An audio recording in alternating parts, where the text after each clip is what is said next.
Hi and welcome to our first lesson on GameMaker. We're going to make a simple GameMaker game together today. You'll need to have a couple of resources ready in order to create that. Hopefully you've already got a folder for Catch the Clown, and in that you need to have a couple of images and a number of audio items. You're going to need to have an image called Mug, which is the equivalent of a clown face. That's your own face.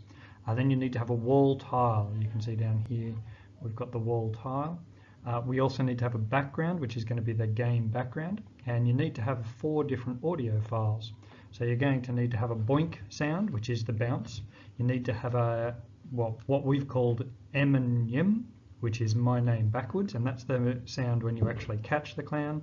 You need to have an end game sound, and then some music, which is the background that plays constantly throughout the game. When you first start GameMaker or open GameMaker, you'll be presented with this welcome screen. You'll see that there's a number of tabs across the top. You can select to go to a new game or the welcome screen, or open an existing game. Today we're going to create a new game, so can you click on the new tab, and then you can see the project directory that it's suggesting, so make sure that that's in your documents folder, and then we need to give it a more sensible name. So we're going to create a game called Catch the Clown. So for today, we're going to simply call this Catch the Clown. And then simply press the Create button. Once you've pressed the Create button, you'll be presented with this screen. A couple of areas of interest. You'll notice that up the top, our target is Windows. That means that we're creating a Windows application. Depending on your configuration, you'll see that you're also able to create games for iOS or Android or for other operating systems. Let's stick with Windows. Down the left hand side you'll see there's a series of folders which organize the different elements of our games. We're going to start by creating some sprites to go into our game. Sprites are the animations that exist within your game. So let's start by right clicking on the sprites and then choose Create Sprite. You'll see you're then given a Sprite's Properties window. The first thing you need to do is change the name for the sprite, and our first object for our sprite is going to be the bouncing clown, or the animation that's going to be in the clown. And so you change the name to Sprite Clown and then choose Load Sprite, and this will then give you a dialog box where you can browse and find your clown image. So I've saved mine to my desktop, and there's my mug, which is the face of my clown, and you can see it's loaded that in. If you would like to, what you can do is edit that, and if you were actually creating an animation, you can create a series of images in here that would play in a loop in order to actually make an animation. But for today we're just going to stick with a single image. Then I'm going to right click again and on the sprites and choose to create another sprite. This one's going to be called Sprite Wall, and that's going to be the object that is the wall tile. You can see a single tile has then loaded, and say OK. So I've now got my clown sprite and my wall sprite. The other thing I need to load in, or the next thing I need to load in, is my sounds. So my sprites are my animations. Obviously the sounds are the sounds within the game. So let's create a sound, name it SND bounce, because that's going to be the sound that appears when we bounce, or that plays when we bounce. And then you can see you can load those sounds from a file. So let's browse and once again find my desktop and Catch the Clown resources. And I'm going to use the boink sound as a bounce. So let's choose boink, say OK. And then what we're going to do is compress that sound so that it saves a little bit smaller in the file, and say OK. The next sound we need is our click sound, so the sound that appears when we click. So we'll create a sound once again, and we're going to call this one sound click. I'm going to browse and find the sound I would like to play when it clicks, and I'll also compress that sound. And then I'm going to finally create the third sound in my game, which is going to be the end game sound, compressed, and I'm going to browse and find my end game sound. And okay, so you can see I've now got my 2 sprites, which are the animations, and I've got my 3 sounds.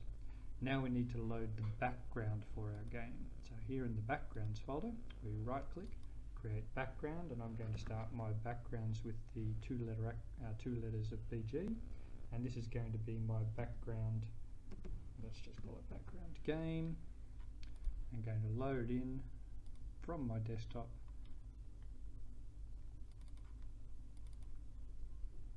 my background image, which looks like a circus tent. And so okay, you can see also that when you say okay, the name will save and I've got my background. So I've now got the elements that are going to make up my game, and I can start to create the rooms and the objects that are actually in the game. So at the moment you'll see I haven't actually got any objects in the game.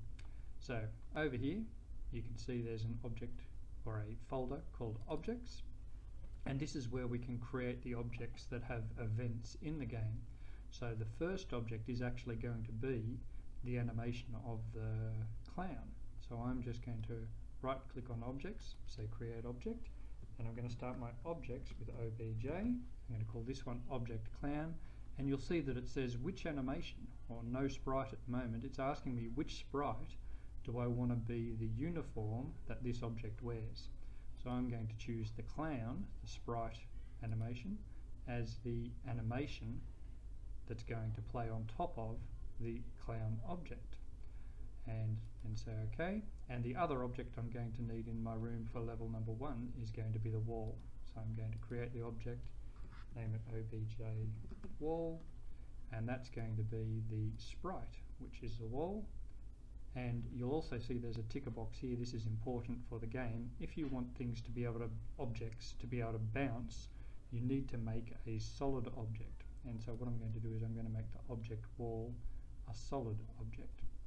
You'll see there's other options here about physics as well, but for this game we're just going to stick with an object that's a solid object.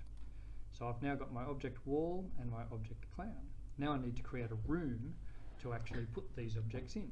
So I go down to my room folder, I right click to choose create a room, and you'll see that a new dialog box opens up once again, and you'll see that under the settings tab I can name it. So this is going to be my, actually let's make this a level 1 room, and then I can choose my size. Now we made an 800 by 600 background, so I'm going to make my room also 800 by 600. And then if I go to my backgrounds, I can say which background I would actually like to appear on my room. So at the moment my room is just grey, but I'm going to change that to my background with the circus tent across it. So you can see I've now got my backgrounds and I renamed the room. I can now start drawing in the room with the objects that I've put into my game. So I'm doing all of this within the room properties. So I want one clown, and I'm going to start my clown in the center.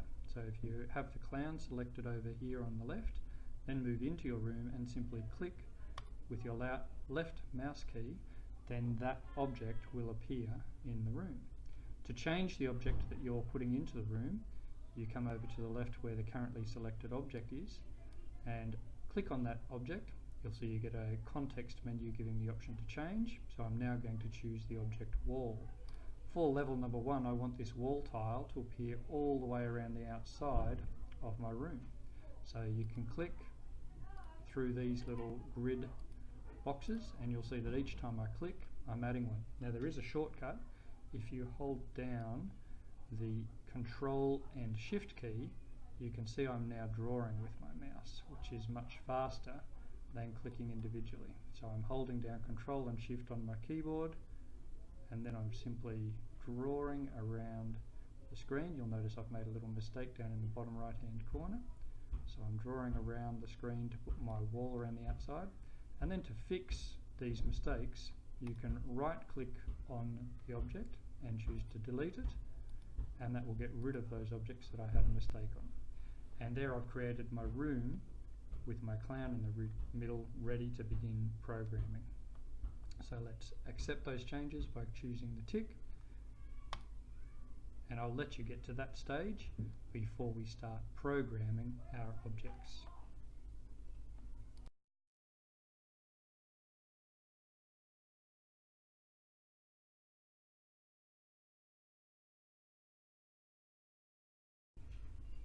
Okay, it's now time to start programming the objects that we've put into our room.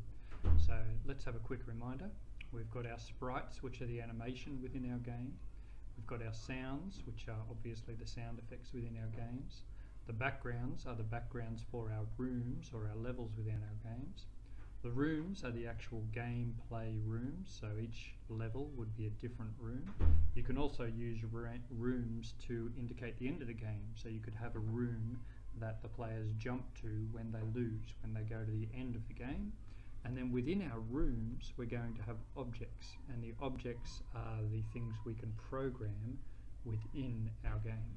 So in order to program an object, if we double click on the object, you'll see that the object clown has been opened, and you'll see over here we've got a series of events and a series of actions that we can apply to that object.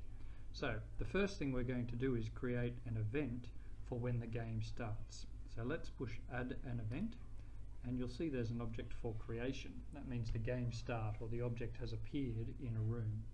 So we're going to choose the event for creation. Now when the clown appears in our room, we want it to start moving. So over here on the actions, you'll see there's a series of tabs down the right hand side of different actions that we can apply to our clown. And the first tab here is movement actions. You'll see there's a number of different ways we can move. We can jump, we can follow a path, we can take particular steps. I'm going to start just with the move in a fixed direction object. So this first action up here. To apply that, I simply drag it and drop it across, and you'll see that it's then giving me the properties for how I can move. So I want this action to apply to myself, to the object clown. And then you can choose a direction you would like to start moving in, or you can choose multiple directions, which means that the game will choose a random one of those directions as the start. Now the second thing you'll need to do for a movement is not only give it a direction, but you'll also need to give it a speed. Now we want our clown to start slow, so I'm going to start with a speed of 1. We say OK, and that create event has now got an action to start moving in a direction.